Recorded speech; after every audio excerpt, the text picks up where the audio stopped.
To sit in the top 10% of Australian households today, your combined income needs to land around $240,000 a year. If that is you, you are probably doing everything the finance shows told you to do. Super is maxed. The mortgage is getting smashed. Maybe there is a stack of ETFs sitting quietly in a broker account. Here is the problem: that $240,000 figure is a working age status symbol, and the moment you stop working, it can turn into a liability instead of a badge of honor. I have watched this happen with people who earned very good money for 30 years and still felt shaky the year they retired. If your lifestyle needs a top 10% income just to run, you are often in a more fragile spot than someone earning half that, who actually understands their own numbers. Most Australians, in their late 50s, are chasing a net worth figure that sounds impressive at a dinner party. But net worth does not pay the power bill. Liquidity does. Tax-free cash flow does. A big number on a super statement means nothing if you cannot turn it into money you are allowed to spend without triggering a tax bill or wrecking your pension. In this video, I want to show you why the top 10% income benchmark is close to useless once you retire, and walk you through what I call the conversion mechanism, the actual math that can turn a $100,000 salary into a $78,000 tax-free retirement income using the age pension and the super system working together. If you are between 55 and 65 and you are done chasing a number that was never built for retirement, stick around and subscribe to Aussie Retirement with Bob. We focus on the math that actually matters at this stage of life, not the headline figure. Being in the top 10% for income does not mean you are anywhere near the top 10% for net worth by the time you retire. I have sat across from plenty of high earners in their late 50s and 60s who are pulling in serious salaries and still carrying a surprisingly thin super balance for the lifestyle they were funding. That happens for a simple reason. Call it the lifestyle creep gap. High earners usually carry high fixed costs. Say you and your partner earn $240,000 combined. After tax, that might land closer to $174,000 in your pocket. If $60,000 of that goes toward the mortgage and another $40,000 disappears into work-related costs and the lifestyle that comes with a high-pressure career, you need a genuinely enormous pool of capital to replace all of it once the paycheck stops. Run the numbers on a standard 4% withdrawal rate. The rule most planners use to work out how much capital replaces an income stream. And replacing $174,000 a year means you need roughly $4,350,000 sitting in liquid assets. Very few people, even high-income earners, actually get there. Compare that to what a genuinely comfortable retirement costs. According to the ASFA retirement standard, a couple needs around $77,375 a year to live comfortably, covering things like private health cover, a decent car, and the occasional trip away. That number matters because it shows the gap between what you think you need and what you actually need to fund a good life can be enormous.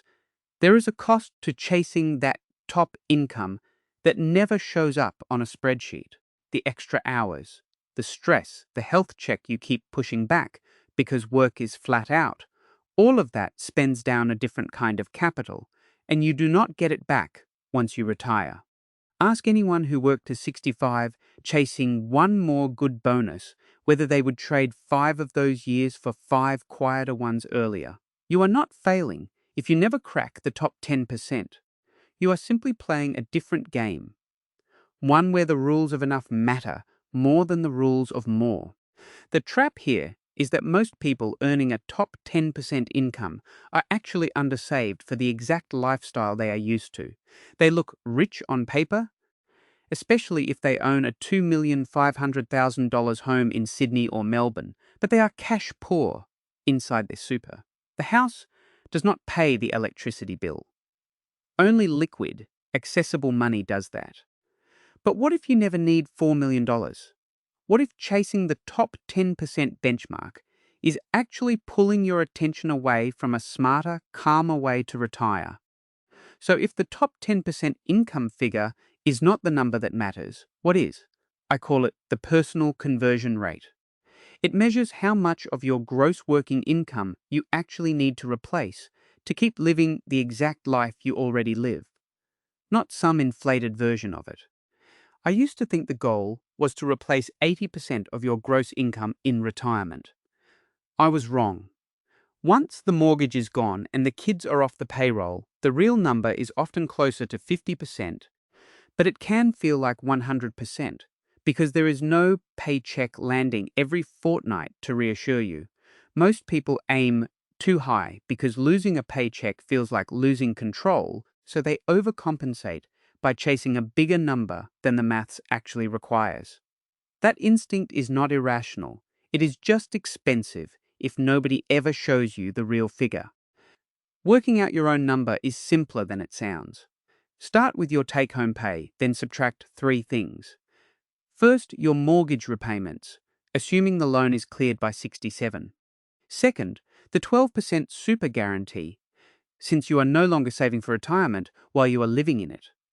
Third, your work-related costs, the commuting, the dry cleaning, the professional memberships that vanish the day you stop working. None of this means shrinking your life. It means the version of you that shows up to work every day is quietly paying for things retirement does not need. The train ticket, the blazer you only wear to the office, the coffee you buy because you left the house at 6:45. Strip those out, and the number left over is what actually funds your retirement, and it is smaller than most people expect, in a good way. Let us run it with real numbers. Say your current income is $150,000. After tax, that is roughly $108,000 in your pocket.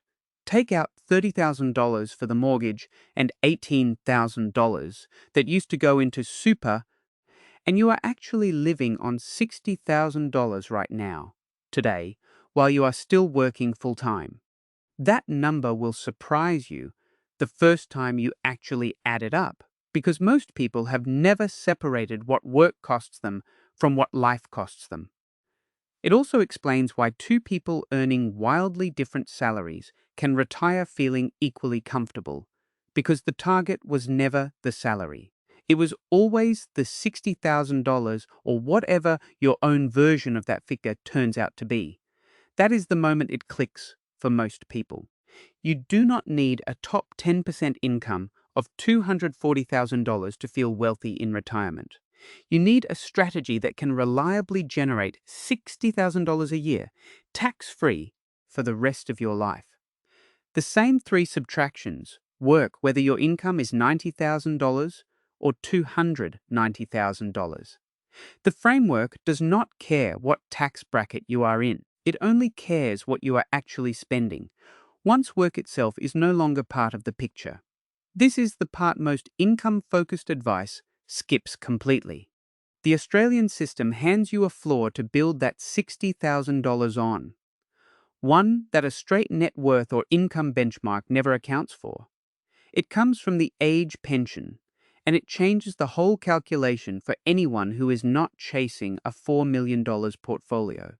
Now, here is where it gets interesting for anyone who never quite gets near a top 10% income.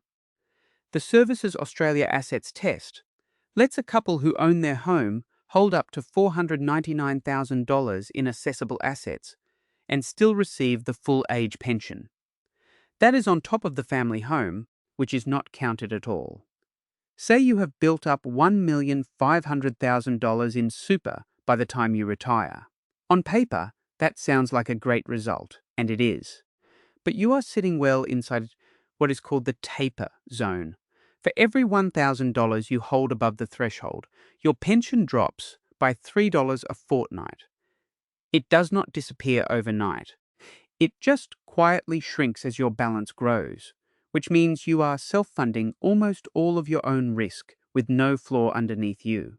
A couple sitting right in the middle of that taper zone can lose several $100s a fortnight compared to someone with a slightly smaller balance, which is real money missing from the grocery budget every single week. Since the asset test rules changed back in 2017, the sweet spot for a lot of Australian retirees has actually shifted. Being firmly in the top 10% for net worth can be less efficient than sitting in the top 25%, because once you clear the taper zone completely, you lose access to a safety net worth around $47,070 a year for a couple. That is not pocket money. Think about what that pension floor actually covers in real terms. Around $47,070 a year is close to covering your council rates, electricity, car registration, and a good slice of your grocery bill before you have touched a single dollar of your own super. That is not a reason to stop saving. It is a reason to stop treating the top 10% income benchmark as the only measure of whether you are safe. Nobody puts this trade-off on a whiteboard, but it is real.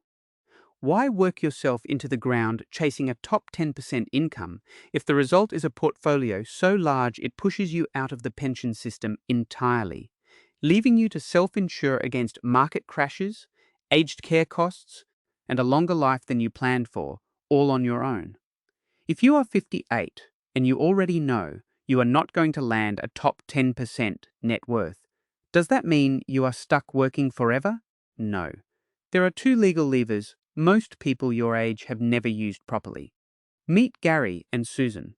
They are both 58, earning $160,000 combined, nowhere near a top 10% income. Their super sits around $480,000 between them, and if you ask them, they would tell you they feel behind. They are not, because their combined super balance sits just under the $500,000 total super balance threshold. They qualify for the 5-year carry-forward rule on concessional contributions. With the concessional cap sitting at $32,500 for the 2026 to 2027 financial year, and unused cap room stacking up from previous years, they can push a genuinely large lump sum into super at a lower tax rate, cutting their taxable income in the same year they do it. That matters in real dollars, not just theory. Money going into super as a concessional contribution is taxed at 15%, not their normal marginal rate, which, for a lot of Gen X income earners, sits between 32% and 37%. Push $20,000 of unused cap into super in 1 year, and the tax saved alone can be enough to cover a full year of council rates and the car re-Joe renewal with room left over. Then there is the second lever, the downsizer contribution. If Gary and Susan eventually sell the family home, an asset that is exempt from the pension assets test but locked up and hard to spend, each of them can contribute up to $300,000 of the proceeds into super on top of their normal caps. That is $600,000 combined, straight into a low tax retirement structure, regardless of their age or work status, and it happens outside the normal contribution caps entirely. Run those two levers together over 5 years, and Gary and Susan can realistically move from $480,000 to well over $1,100,000 in super without ever touching a top 10% salary. It is not magic. It is just using the rules that are already sitting there, mostly unused, because nobody explained them properly. None of this requires a huge pay rise or a lucky break. It requires knowing which two levers exist and using them deliberately, year after year, while there is still time for compounding to do the heavy lifting. Susan already checks her contribution room every July, the same week she renews the car re-Joe, so it never slips her mind. Being behind a top 10% salary was never the same as being behind on retirement. Gary and Susan prove that every single year they use these two levers properly. But there is a psychological hurdle here that catches a lot of people off guard. Why do some Australians with more than $1 million in super still feel, for lack of a better word, piss poor?